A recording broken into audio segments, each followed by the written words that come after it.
When considering a move to a city like Fort Worth, Texas, it's not uncommon for people to miscalculate the actual cost of living here. While some folks think we live the good life because we don't have state income taxes, others are shocked by the real cost when everything is considered.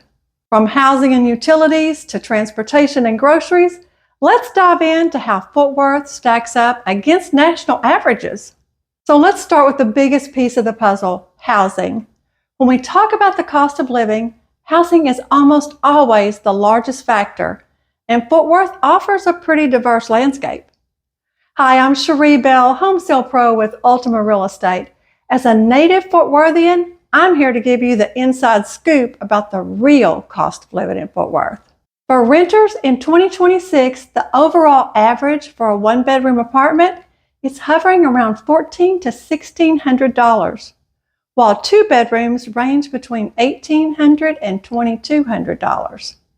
Many properties online just list the basic rent fee, and they don't show you all the additional fees for things like internet, parking, trash service, and pest control. They can have them all as add-ons, and those add-ons can add over $100 a month to the total cost of the apartment. And as with all things real estate, location factors into the rental cost just the same as it would when buying a home.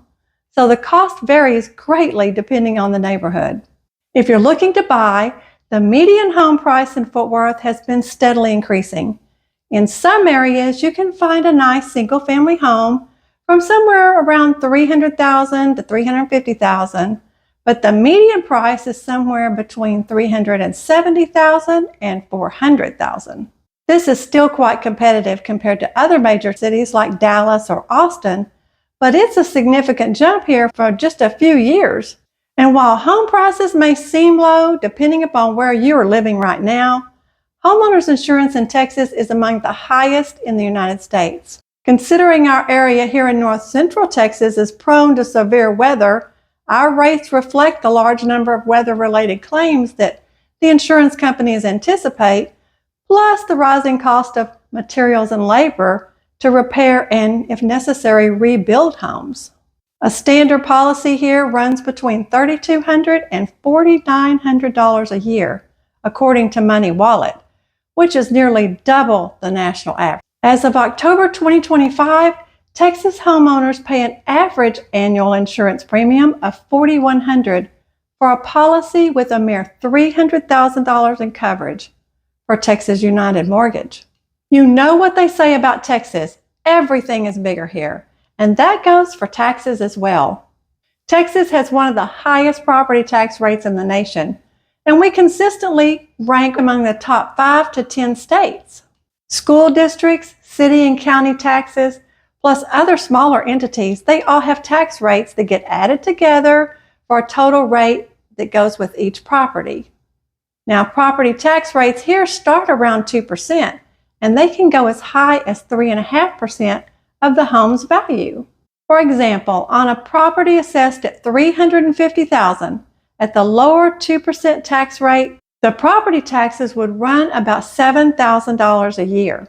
If the same property were in a 3.5% tax area, the cost would be close to $12,000 annually.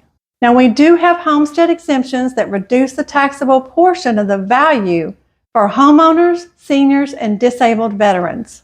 Currently, the biggest exemptions are for homeowners, and they are taxed on the value less $140,000. Homeowners age 65 or older are taxed on the value less $200,000.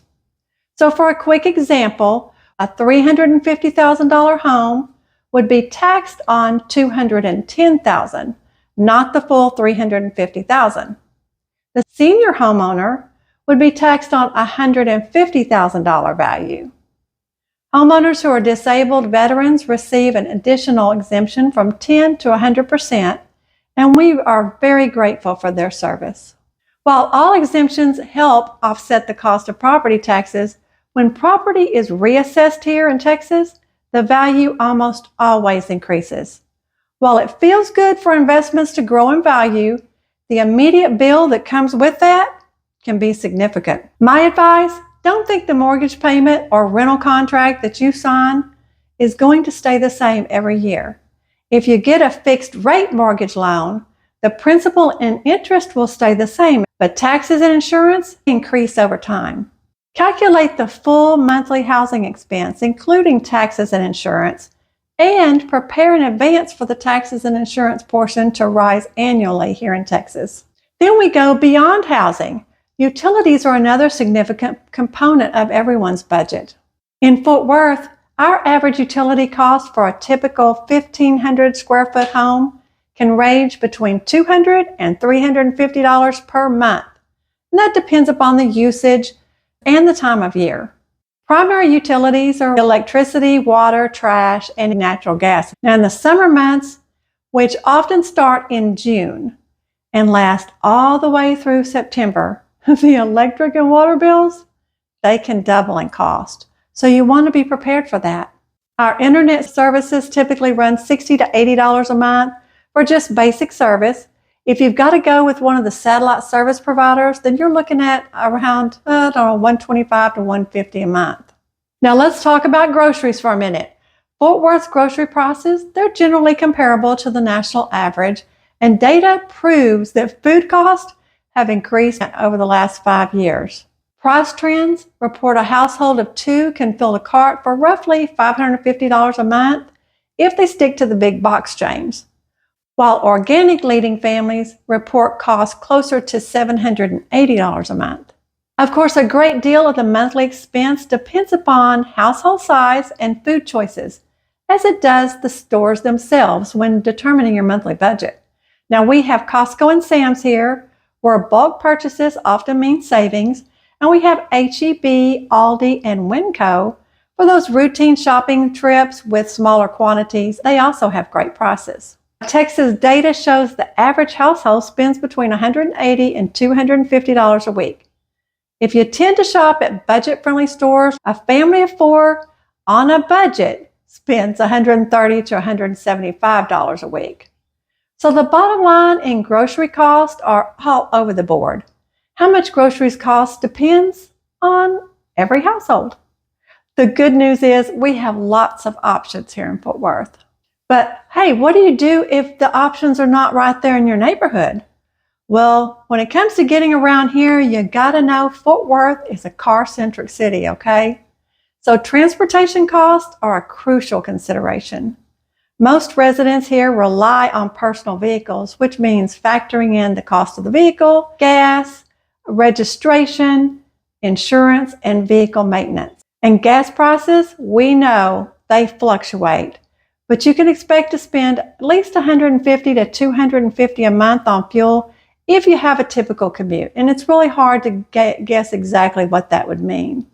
We do have toll roads here that connect major areas of Fort Worth, DFW, and Dallas to each other, but the cost of those toll roads can be very high.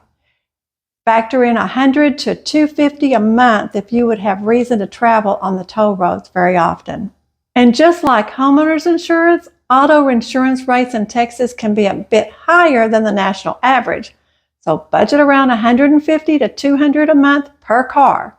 Now that does depend upon your driving record and your vehicle type. While we do have public transportation though, Trinity Metro is not as extensive as in other larger cities. So for the most part, you're going to need a personal car. And as far as entertainment goes, Fort Worth has a great array of options, from the stockyards and the museums to live music and dining. A night out for 2 at a mid-range restaurant, it might cost $50 to $70. And tickets to a show or sporting event, yeah, they can range from $30 to well over $100 per person. Fort Worth offers a great balance, as you can find plenty of free or low-cost activities too, like exploring the Trinity Trails, visiting the Fort Worth Botanic Gardens. There's actually a lot of things like that here. And of course, there's no shortage of high-end experiences if your budget allows. So how does Fort Worth stack up against the national averages? Well, the good news is overall cost of living is about 5 to 10% lower than the national average, which is primarily driven by more affordable housing compared to other major cities in Texas. However, as we discussed, property taxes, insurance, and electricity costs can all be higher. The drawback to most online calculators is they don't emphasize anything about the value that you get for the cost of living here. Fort Worth is a thriving city with a strong job market, excellent cultural attractions, and a friendly atmosphere. My top tip for budgeting here is to create a detailed list or a spreadsheet if you do that before you make the move. Don't just estimate, look up actual utility provider rates, get insurance quotes, and track your current grocery spending. And then another insider tip is explore different areas within the city and those outside Fort Worth. We've got everything from vibrant downtown lifestyles to charming historic neighborhoods, master plan communities with awesome amenities, to homes on land with room to roam. Like nearly every other major city, Fort Worth's housing affordability has slipped amid the boom, but it remains more affordable than many of the country's largest cities. Ultimately, Fort Worth offers a great quality of life. If you're seriously considering a move to Fort Worth, I'd love to help you put together a personalized game plan. There's a link in the description to schedule a quick free call with me. No pressure, just honest advice. If you made it this far in the video, I hope I helped you feel a little more confident about making that plan for your move. I've lived here all my life, and I'm here to help you make a smooth and successful move to Fort Worth or one of the surrounding areas.